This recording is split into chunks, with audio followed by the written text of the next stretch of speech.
Apan kung tan-awon ninyo, dako kayo sila natampo sa pagpadako sa ngalan sa Ginoo.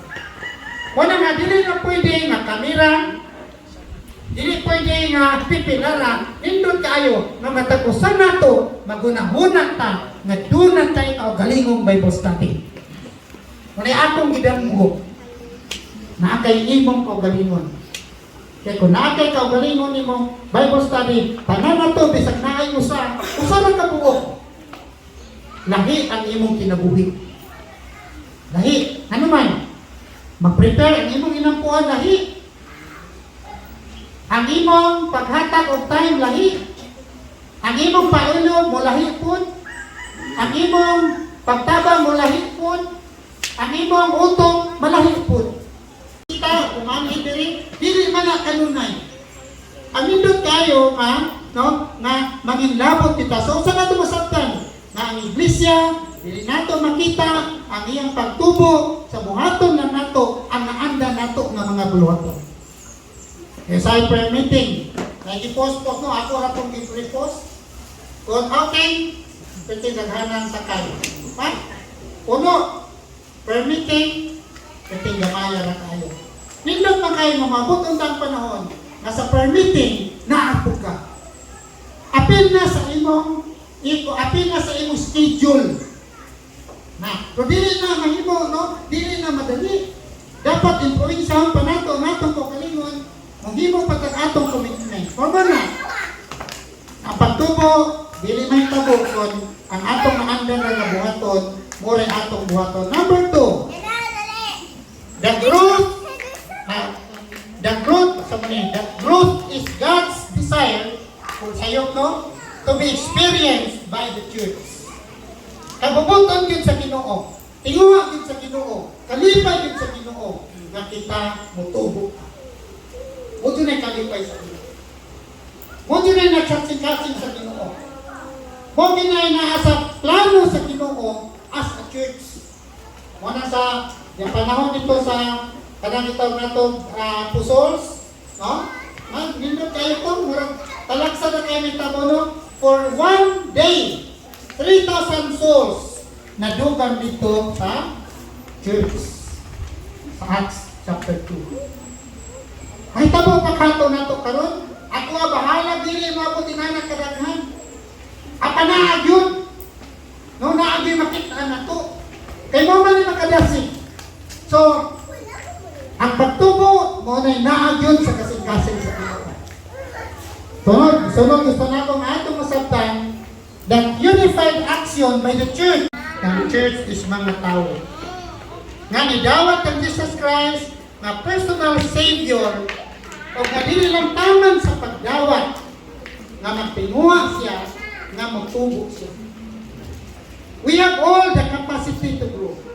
Ano man, mga living organism man. Gawas og mga unliving organism ta kay wa na chance nga motubo. Pero living organism man, mo na nga welcome niya nga motubo siya ta composed of many members, composed of capable members according to 1 Corinthians chapter 12 verse 12. Composed of capable members. Gamiton ta sa Ginoo. Tanawa na si Moses. Ba? Si Moses, ipadala siya sa nasod sa Israel, parting nakuha kayo, likramo siya. Ginoo, di man ko mayo, yumit man ko Ginoo. Di ko mayo may istorya. Kung sa may giyon sa Ginoo, kung sa may naghimo sa imong baba. Sa may naghimo sa imong baba. Ang gamahan ng Diyos, naghimo sa atong baba, o makahimo siya sa paggamit niya na beyond our human comprehension. Uy, isang mo. Isang mama kang isa man, na aking partner, na si Aaron. Una nga, kung hindi mong tanawang pag-ayo, dili di ay ang atong kakulangon, ang atong kaluyahon, pwede makababag nga magamit ta alang sa buluhaton sa Ginoo ang atong pag-surrender diha sa gahom sa Ginoo aron makahimo ta og daghang butang alang. Ano? Kapabol gyud ta. Gusto nako nga ibutang sa imong una nga we have all the capability because God has given it to us aron makatampo ta sa buluhaton sa iya. Tagantay niya og gasa. Gasa man or mga gasa. Aron nga makatampo ta, makatabang ta, doon na tayo mahimo pagpadako sa ngalan sa Ginoo. Wala kay membro, wala kay siya gasa. Wala kay. O kanang gasahan nindot kayo, no? Na ato mo na huna, no? Must believe na you must have it and must challenge to use it. Ha? Wala tayo gasa. Asa man dapita. Walang kasulatan, no? Ang Espiritu Santo yun. Sa moment na nidawat ng Jesus Christ na imong personal manuluwas, we are indwelt by the Holy Spirit. O ang Holy Spirit naghatag nato lain-lain nga gasa aron makatabang ta pagpadako, pagpalambo sa ngalan sa Ginoo. Romans chapter 12, verse 5 to 8. Isa din, so we are being many, are one body in Christ, and everyone members one to another, having been gifts differing according to the grace that is given to us, whether prophecy, let us prophesy according to the proportion of faith, or ministry, let us wait on our ministering, or teaching on teaching, or exhortation and exhortation. He that giveth, let him do with simplicity. He that ruleth with diligence. He that sheweth mercy with cheerfulness. Tagaan tagsa-tagsa. Yan tagasa sa Ginoo. Aron wala tayo idol. Aron dili ta moingon nga wala ko'y ikatampo. Dapat kabinsihon ang atong kaugalingon nga naagin sa gasa. Kung muna nindot tayo nga gamito ng gasahan, kay kung dili nato nga gamito atong ibutan niya 1 Corinthians chapter 12 verse 7. No? Imong tanawon niya 1 Corinthians chapter 12 verse 7. But the manifestation of the Spirit is given to every man to profit with all.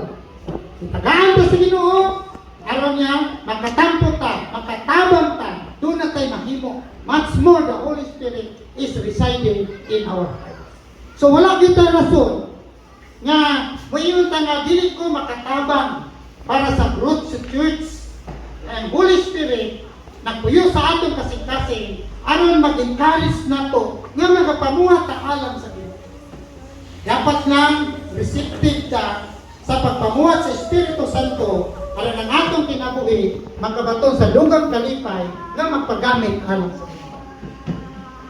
Wala kung dili ta magpagamit, ang Holy Spirit na nasa atong kasing-kasing, sakitan siya. Sakitan siya. Di sa malipayon. Ikaw po di po ka malipayon. Kaya nganong wak po ka magamit. Lahi maguning magamit yun ka. Kaya malahi ang imong panagway, malahi ang imong gustong buhaton. Dagang mausap sa imong kinabuhi. Akong remind mo, ikaw, naagyo kay katampo sa pagpatubo ni Iglesia tungkol kay imong kasing-kasing ang anak puyo ang Espiritu Santo. Ay makatabang sa pagtubo. Yung kina sa Bible, no? 2 Corinthians chapter 5, no? Labi na nato nga nagbarugya sa grasya, na iuban, kalibog naman ta sa ilang doktrina, na na po'y nagwali nga, itong mga amigo, kanang atong mga parlinte, kanang atong igsuon, kanang atong inahan, atong sultian sila sa maayong balita sa gitawag ni Paul din o ang Ministry of Reconciliation o kanang gitawag ni Paul din Word of Reconciliation. Isa may musulti anak, ikaw magamit ka sa Pilipinas.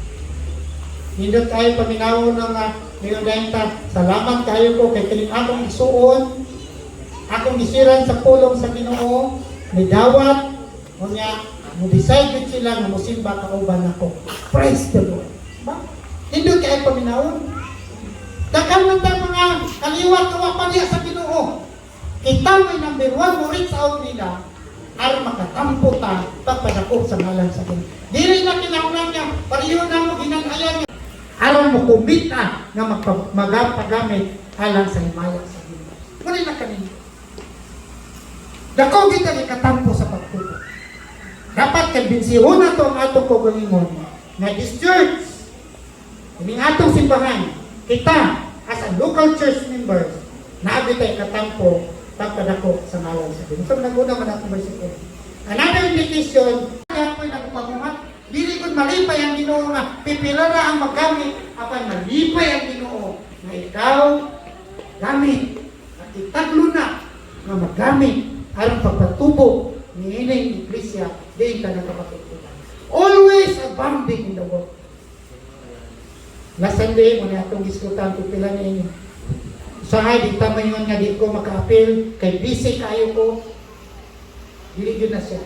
Kung maon na itong mindset, di kita makatabang sa pagkatubo sa Diyos. Kaya miyawa, manikamot na po na sige na po kagkabisi. Diba? Sige na kagkabisi. Kanya muna nga, maghuna niyo ka, bisag pwede ragot. Ang importante lang yung kayo na, sa atong message last time, nga unsay buluhaton sa Ginoo nga imong gihan-ay ayaw itugot nga kanang imong buluhaton para sa patigayong sibilyan ma-overlapan to. Ang imong kaugalingon nga schedule mo to'y usba ayaw ning palpang Ginoo. Sayon na nato pulihan ang atong schedule time para sa atong kaugalingon. Unya mayroon ta nga Ginoo, nahigugma ko sa Ginoo. Unya mayroon ta nga Ginoo mo'y akong priority. Nga ni anak kaning time, imo pa man gikainisan. So manatudluhan nato kanang atong pangkaugalingon para sa atong kaugalingon, muna atong i-adjust. Ayaw i-adjust ang Panginoon. Kung maanak ka anak, nanga nga imong butang nito, ibitaron ka birthday nito, ibitaron ka nito, bunsa nito, mega, sorry kayo, prayer meeting sa Diyos ko. Sorry kayo, schedule na ko, simba karon. Diyos pwede. Sila, maanak na sila anak, ma-adjust sila sa imong schedule. Yan dito kahimo, subiye. Ano man? Ang Ginoo man atong priority. Anong tuwa naman sa ulahi? So manahan, no? Tungod kay, sa communication, tungod kay, Ginoo na-challenge na to be always abounding in the work of the Lord. Kung always abounding ta, magtubog yun ta. Ba? Magtubog yun ta. Sabi na ito na ba sa especially kanang mga kanang ato, no? Kanang ato mga schedule na to is kanang ito na to Sunday worship. Schedule na to is prayer meeting. Dito kayo nga diha kung kumita kaya ini prayer meeting one hag yun ko o prayer meeting yun ko. Kaya kung dili ta wala ta ni anong mga schedule na much more of doon ang pag-idugan. Di ta makagahin. Ba? Di ta makagahin. Kaya kanang gihanay na gani na to. Dugay na kayong gihanay nga wag man ta makakumit niya na unsa makaduna na pa yung mga bangko. Makaingon na naman ta, inibulwaton sa Ginoo, makayawak ani. Ang ministry and endeavor to be a helpmate in the ministry. Manikamo. Asa ka dapit makatabang. Unsay akong mahimo na makatabang ko sa buluhaton sa Ginoo. Gusto ko magpagamit o gunay buluhaton sa Ginoo nga ma-involve ko, manikamot kag asa dapitan. Mas dali nimo. Dili kinahanglan naghalong. Usa lang sa tuo. Aron maanad ang atong kaugalingon. Kay moabot ang panahon na ikaw na manikamot, wa mo koy nadaning usara. Lungaon na po nato uy. Diya na magdugang ang imong kalipay sa pag-alagad sa Ginoo.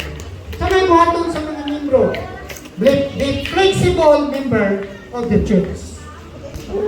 One time flexible, ready to adapt a new, different, or changing case or cases. Atong utok, muriyan ng atong kasing-kasing. Muna nga, sa flexibility, ready to adapt. Kung naka sa sitwasyon or makatampo ka, be willing to tampo. Ano man, no? Wala niya, keep adjusting in different situations and keep understanding individual differences. Dili gid pwede nga usahay sa atong kinabuhi na atay na anda nato, di na kita gusto nga mausap pa. Dili na pwede sa Kristohanon. Kay bisan sa Apostol Pablo, ilang bersikulo nato gamiton. Bisan sa Apostol Pablo sa iyang kinabuhi o sa iyang pagpangalagad sa Ginoo, walay permanente diha sa iyang kinabuhi. Kay unsa may iyang giingon diyan? 2 Corinthians chapter 4 verse, verse, sa tanawang sa may verse 16. Isa din eh, for which cause, 2 Corinthians 4:16, for which cause we faint not, but though our outward man perish, yet the inward man is renewed day by day. Masahin na yung tanong, sa manin, magbuod na mo na ito, mamumanin ako, di na pang Ginoo. Ang prinsipyo, ang pang-Ginoo diri, adjust, day by day. Sunod nga gusto natong sa ato ikatampo na andyan ta mo risko para sa Ginoo. Tanaw na to ni istorya may tungod ni Timoteo. No, may tungod ni Timoteo.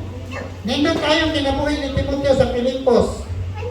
Kapitulo 2, versikulo 19-20. Unsa yang gingon?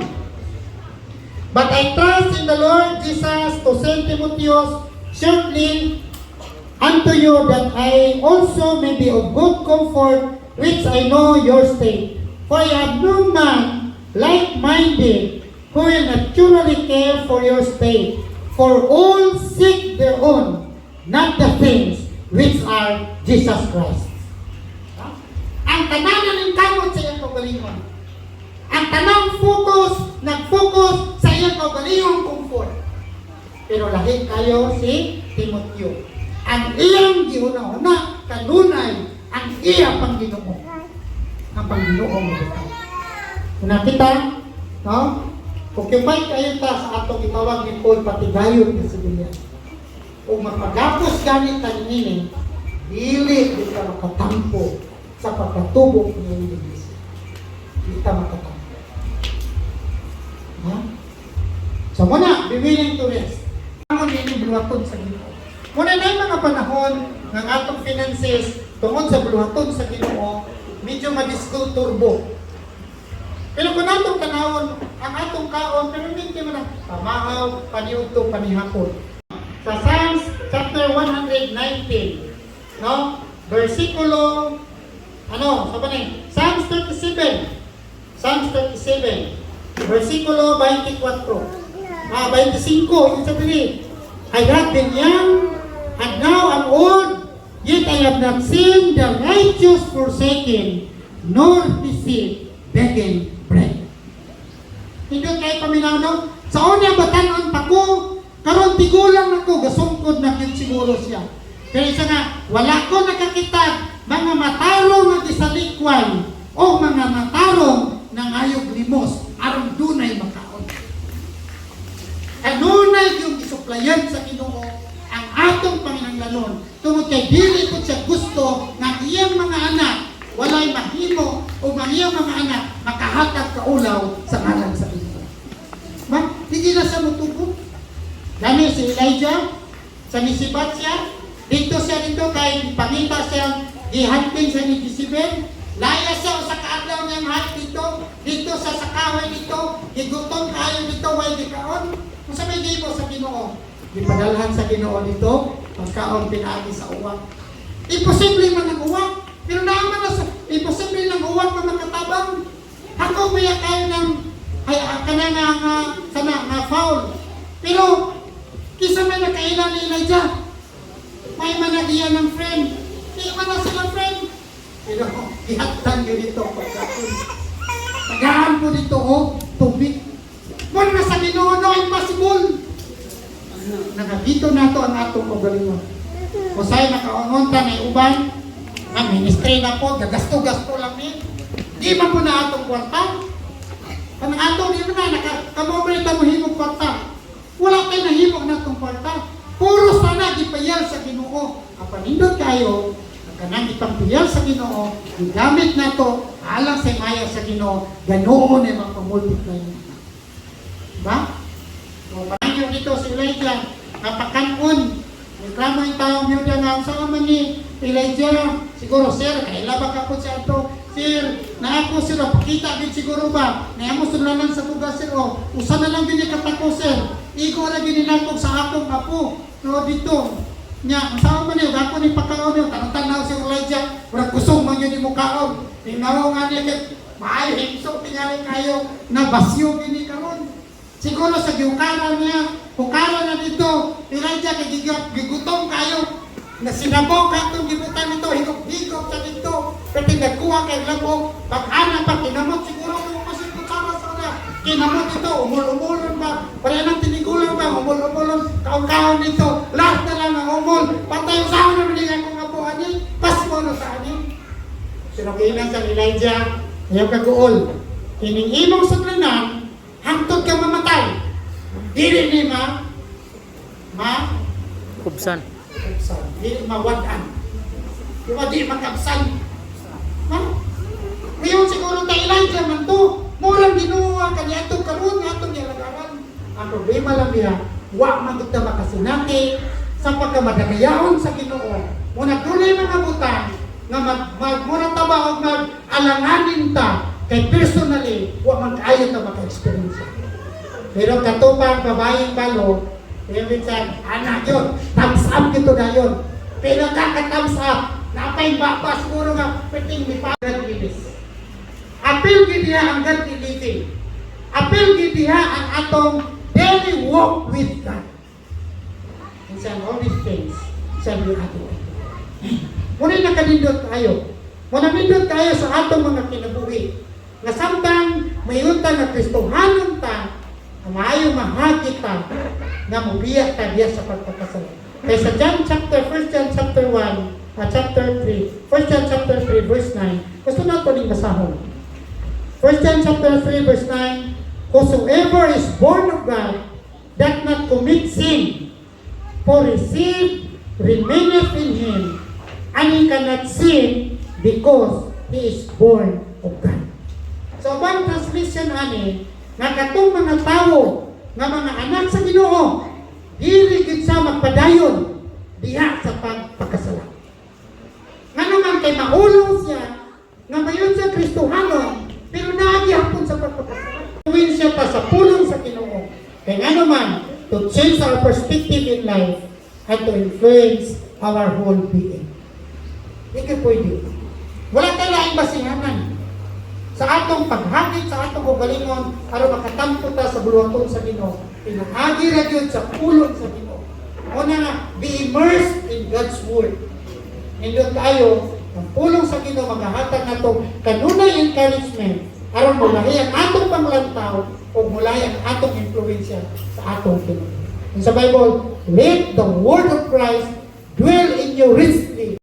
Unsa ka og 5? Unsa ka og 10? Unsa ka og 20 na? Unsa ka og 30 na? Unsa ka dito sila ka malipayon? Ana gusto nato ma-remindan pa. Kay naglungtad pa man ta. Salamat sa Ginoo nga naglungtad ta. God designed that this church will grow. God designed that the growth of the church basically dwells on members' performances. And God is well blessed and glorified of the growth of the church. So, challenge us, Lord God. And remind us, Ginoo, as individual members of this church, we can help this church grow and keep growing. Kabangin ni Ginoo nga manginlabo, sa among pwedeng mahimo in our own capacity so that this church, Lord God, can experience more success and growth.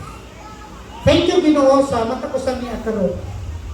May we will never be the same again as a church, and allow us to enjoy this fellowship and be part of whatever ministries and disseminating a church for your glory and honor.